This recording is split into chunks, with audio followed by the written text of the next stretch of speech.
आज हम जमात पंजुम मजमून उर्दू सबक नंबर 8 बहादुर बच्चे। तो आइए सबसे पहले मुसन्निफ़ के बारे में मालूमात हासिल करते हैं।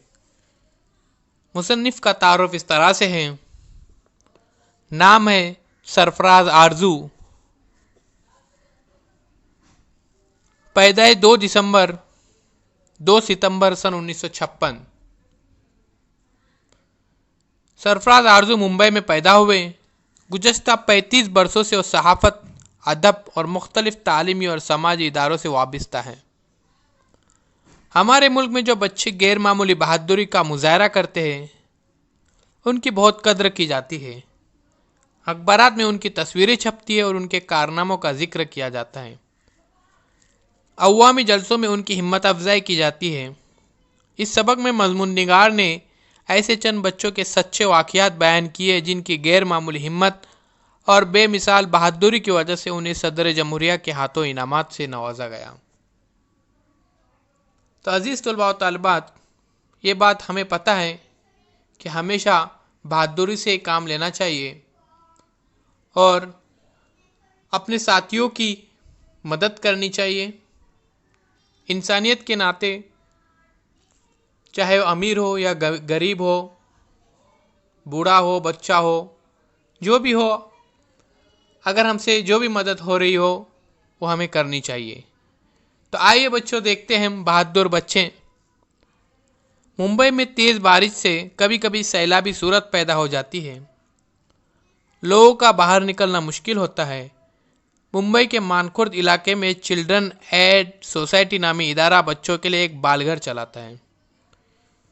ये बात हमें बच्चों पता है कि बारिश के दिनों में मुंबई में सैलाबी सूरत पैदा हो जाती है।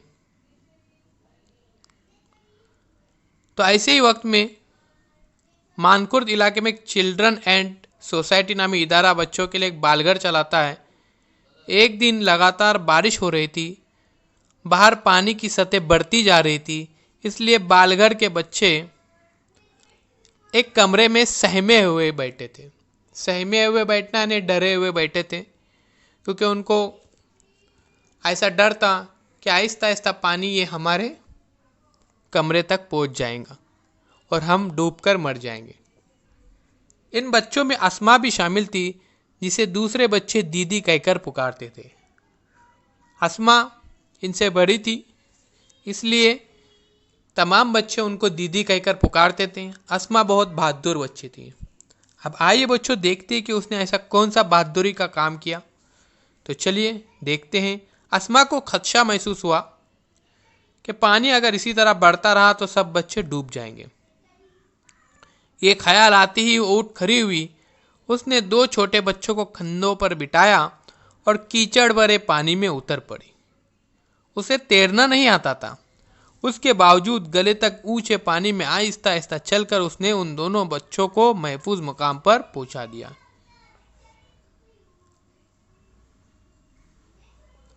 अस्मा दूसरे बच्चों को ले जाने के लिए बार बार चक्कर लगाती रही। इसी तरह उसने 40 बच्चों को अपने कंधों पर बिठाकर खतरे से बाहर निकाला। यतीम खाने में पलने वाली इस बहादुर बच्ची ने हर बार अपनी जान खतरे में डालकर दूसरे बच्चों की जान बचाई और हिम्मत और कुर्बानी की एक उम्दा मिसाल कायम की।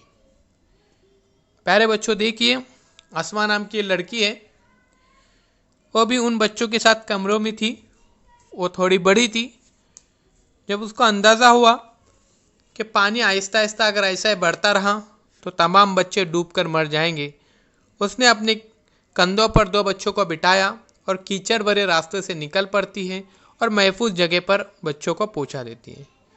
इस तरह से उसने कुल 40 बच्चों को अपने कंधों पर बिठाया और उनको महफूज जगह तक पहुंचाया। यानी कुल उसने 20 चक्कर लगाए। इस तरह से उसने तमाम बच्चों की जान बचाई। उसी तरह से देखिए, मुंबई के अस्मा की तरह राजस्थान के एक 15 साल लड़के सुधीर की कहानी भी बड़ी वलवला अंगेज है। वलवला अंगेज यानी जोश दिलाने वाली।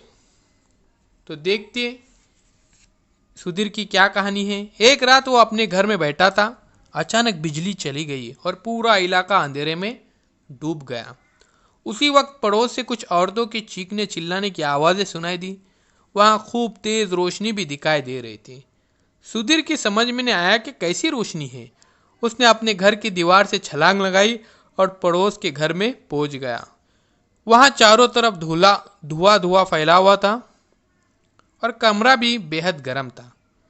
सुधीर ने देखा एक कोने में 4 औरतें डरी सहमी बैठी हैं और धुएं की वजह से बार बार खांस रही है और मदद के लिए चिल्ला रही है। तो 4 औरतें थे। कमरे में आग लग जाती है। आग की वजह से बहुत सारा धुआं हो जाता है। धुएं की वजह से वो 4 औरतें डरी हुई सहमी हुई खांस रही है मुसलसिल। ऐसे वक्त में कमरे के वस्त में रखी हुई यानी दरमियान में गैस बत्ती से शोले बुलंद हो रहे थे। यहाँ पर गैस बत्ती जल रही थी। उसके करीब एक गैस सिलेंडर रखा हुआ था। उसे देखकर सुधीर को अंदेशा हुआ कि गैस बत्ती कभी भी फट सकती है, क्योंकि अगर सिलेंडर को आग लग जाती है तो फिर बेकाबू हो जाती है आग। अगर उस आग ने गैस सिलेंडर को अपनी लपेट में ले लिया तो बड़ी तबाही आ जाएगी। ये सुधीर को अंदेशा हो चुका था। उसने अपनी जान की परवाह न करते हुए जलती हुई गैस बत्ती को उठाया और दौड़ता हुआ कमरे से बाहर निकला और उसे दूर फेंक दिया। इसके बाद वो इंतहाई फुर्ती से बाहर से मिट्टी ला लाकर कमरे की आग पर डालता गया और उसे बुझाने में भी कामयाब हो गया। इस तरह से उसने मिट्टी लाया और मिट्टी लाकर आग को उसने बुझा दिया और बुझाने में वो कामयाब हो गया। इस दौरान में वहां लोगों की भीड़ जमा हो चुकी थी। सब सुधीर की तारीफ कर रहे थे। उसकी हाजिर दिमागी और बहादुरी से न सिर्फ 4 औरतों की जान बच गई बल्कि पूरा मोहल्ला भी एक बड़े नुकसान से बच गया। अब देखिए, अगर गैस सिलेंडर फट जाता या उसको आग लग जाती तो आहिस्ता आहिस्ता अतराफ के घरों को भी आग लग सकती थी, क्योंकि अतराफ में भी बहुत सारे घर थे। एक घर से दूसरे घर में आग, फिर दूसरे से तीसरे घरों में आग लग सकती थी। इस तरह से उसने पूरे मोहल्ले को आग से बचाया। बहादुरी के लिए कौमी इनाम पाने वाले में जलगांव के एक तालिब इल्म संतोष का भी शुमार है। इससे पहले हमने अस्मा की कहानी देखी, उसके बाद सुधीर की कहानी देखें। अब यहाँ पर संतोष के बारे में मुताला करते हैं। एक दिन संतोष अपने स्कूल से लौट रहा था। उसने देखा कि सड़क पर एक कार में आग लगी है। कार में 2 बच्चियां फंसी हुई हैं और रोई जा रही है और जोर जोर से चिल्ला रही है। लोग खामोश तमाशा देख रहे हैं। जलती हुई कार के पास जाने की कोई हिम्मत नहीं कर रहा है। संतोष इस भीड़ को चीरता हुआ आगे बढ़ा और अपनी जान की परवाह न करते हुए कार के एक दरवाजे को खोलने में कामयाब हो गया और शोलों में गिरी हुई दोनों बच्चों को कार से बाहर निकाल लाया। सारे लोग संतोष की इस बहादुरी पर शशुद्र रह गए। अब देखिए यहाँ पे शशुद्र रह जाना यानी हैरान रह जाना। अब देखिए यहाँ पर जलगांव की संतोष की कहानी भी वलवला अंगेज है, जोश भरी हुई है। संतोष अपने स्कूल से लौट रहा था कि उसने देखा एक सड़क पर कार में आग लगी हुई है, उसके अंदर 2 बच्चियां फंसी हुई है। फौरन जाता है वो भागते हुए।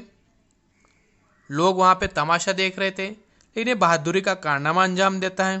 संतोष भीड़ को चीरता हुआ आगे बढ़ा और अपनी जान की परवाह न करते हुए कार के एक दरवाजे को खोलने में कामयाब हो गया और उन्होंने बच्चों को बाहर निकाल लिया।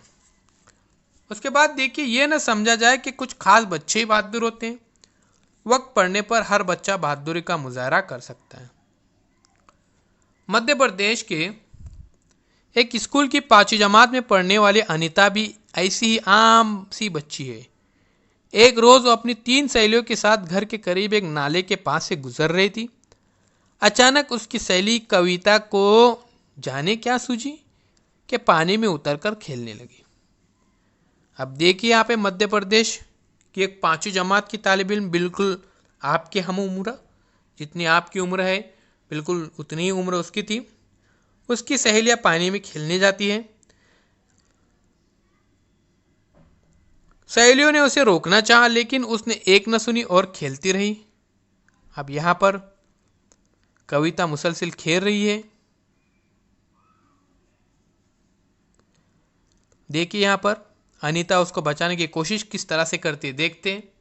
इतने में एक बड़ी लहर आई और कविता को गहरे पानी में बहा ले गई और भंवर में गोते खाने लगी। गोते खाना यानी प्यारे बच्चों डूबना, और डूबने लगी।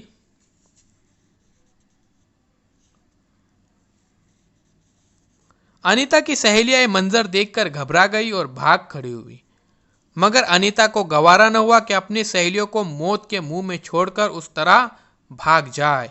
उसने बेखतर पानी में छलांग लगा दी और नाले के किनारे उगे हुए पौधों को एक हाथ से मजबूती से पकड़ लिया और दूसरे हाथ से अपनी सहेली का हाथ पकड़कर पूरी ताकत से ऊपर खींचने लगी। आखिर वो अपनी कोशिश में कामयाब हो गई। इसने अपनी सहेली को डूबने से बचा लिया। हमारे मुल्क में बच्चों की बहादुरी के ऐसे वाकयात पेश आते रहते हैं। राजधानी दिल्ली में हर साल 26 जनवरी को यौम जमहूरिया के मौके पर शानदार परेड होती है और तरह तरह की झांकियां दिखाई जाती है। इस मौके पर सदर जमहूरिया से इनाम हासिल करने वाले इन बहादुर बच्चों को खुशी तौर पर इस परेड में शामिल किया जाता है। इनकी बहादुरी के वाकयात अखबारात, रेडियो और टेलीविज़न के जरिए मुल्क के कोने कोने में पहुंचाए जाते हैं।